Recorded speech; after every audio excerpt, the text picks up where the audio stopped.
in our interconnected world. Which of these possibilities will be realized? That will depend on the reception of the document in the Muslim and Christian communities. I hope that this conference will become one important milestone in the reception of the common word, a contribution to helping commitment to love of God and neighbor open up a new future for Muslims, for Christian, for Jewish communities, a future in which swords will be turned into plowshares and clashes will be replaced by conviviality. A common word about common love of God and neighbor will then become a catalyst for a better common future. Thank you very much.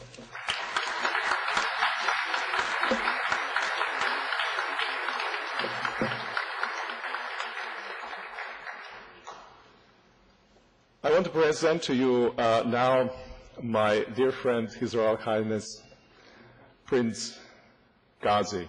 It has been a pleasure working with him, and more importantly, it has been a pleasure getting to know him as a friend.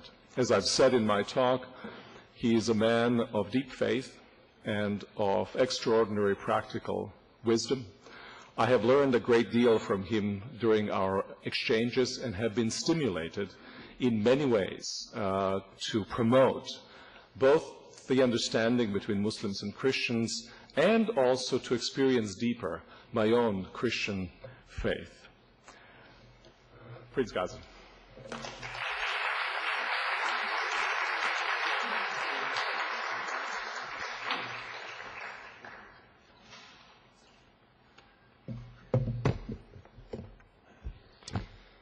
بسم الله الرحمن الرحيم والصلاة والسلام على خاتم الأنبياء والمرسلين السلام عليكم ورحمة الله وبركاته.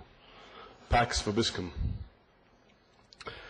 Let me start by praising God, alhamdulillah, for everything, and then by thanking those more than 500, Miroslav just said, Christian scholars and leaders who generously responded on November the 18th, 2007, in the New York Times to the A Common Word initiative of October the 13th, 2007. It was this gracious response that opened the way for the current conference. More particularly, for the current historical conference, we are indebted to President Levin of Yale University and Dean H.R.H. of the Yale Divinity School for their support and vision, to Professor Emily Towns, to Roseanne Moore, to Dr. Andrew Saperstein, to Dr. Rick Love, to Mahan Mirza, to the excellent logistical staff behind the conference, in particular Amanda Jones, Melissa Yarrington, and Lindsay Cleveland, to Targil Johari and Nuri Friedlander, and the excellent team who have been helping the team at Yale with everything, to my own team, particularly Dr. Caesar, Barihan, and Matt Collins for follow-up with the Muslim side, to Dr. Joseph Cumming, the director of the Reconciliation Program, who has worked night and day over the last 9 months to make all of this happen by the grace of God, and most of all, to our very good friend, Professor Miroslav Volf, who has been the driving force behind all of this, acting with true Christian caritas towards Muslims, which we admire and appreciate, without, for all that, abandoning his Christian fervor, but rather as a necessary part of it. Permit me also to thank Miroslav's mother, Mrs. Volf, for her encouragement and prayers. Finally, I would like to thank my friend, Mr. Tim Collins, who funded a good part of this conference and the work behind it. Without his support and vision, none of this would have been possible. God says in the Holy Quran, وَاللَّهُ يَدْعُو إِلَى دَارِ السَّلَامِ وَيَهْدِ مَنْ يَشَاءُ إِلَى صِرَاطٍ مُسْتَقِيمٍ. And will to a straight path.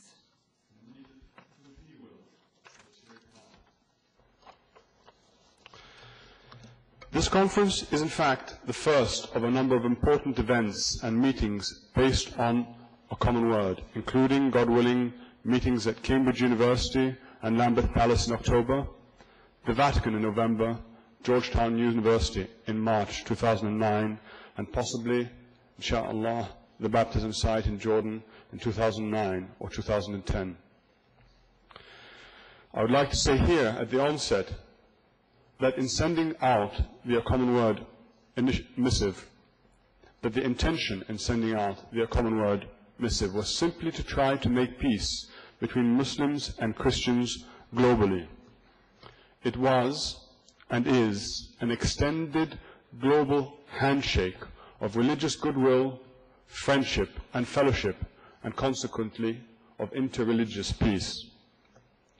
Of course, peace is primarily a matter for governments. But Huntington's 1993 vision of global conflict between Muslims and Christians was wrong in one important sense. Post-September 11, 2001, the only government as such which has opposed the West in its various demands is that of Iran, though even Iran has sided with the West against terrorism. 54 other Islamic nations have not done so. That is to say, then, that the governments of Islamic majority countries have not banded together against the governments of Christian majority countries, much less in alliance with China, nor indeed vice versa. Nevertheless, Huntington was very correct in his prediction of heightened tensions between Christians and Muslims everywhere, globally, after the collapse of atheistic communism, albeit with religiously affiliated non-government actors taking the lead. Indeed, there seems to be 5 major factors driving global religious tensions. Number 1, Jerusalem and the question of Palestine. Number 2, discontentment with US foreign policy, especially the war in Iraq. Number 3, terrorism. Number 4, fundamentalism on all sides. And number 5, missionary activity on all sides. Thus now, according to the results of the largest international religious surveys in history, as outlined in the seminal book by Professor John Esposito and Dalia Mujahid, 60% of Christians harbor prejudice against Muslims, and 30% of Muslims reciprocate. Now every student of history knows, and good readers of the 8th book of Plato's Republic will surmise, that with such an explosive mix, popular religious conflicts, even unto genocide, are lurking round the corner. Indeed, one such happened a few hundred miles away from where the Pope sits, 15 years ago, in the heart of Europe, when 300,000 innocent Muslim civilians were slaughtered and 100,000 Bosnian women were raped as a method of war. We are honored to have here with us the Grand Mufti of Bosnia. Please ask him about it. And my feeling is that, God forbid, a few more terrorist attacks, a few more national security emergencies, a few more demagogues, a few more national protection laws, and then internment camps, if not concentration camps, are not inconceivable in some places, and that these would inevitably spawn endless global counter-reactions. The Holocaust of 6 million Jews, then the largest religious minority in Europe, 65 years ago, still within living memory, is something that Muslims in the West now should contemplate as seriously as Jews do. For unfortunately, we are not now immune to the crimes of the past, and our nature and worst potential has not fundamentally changed.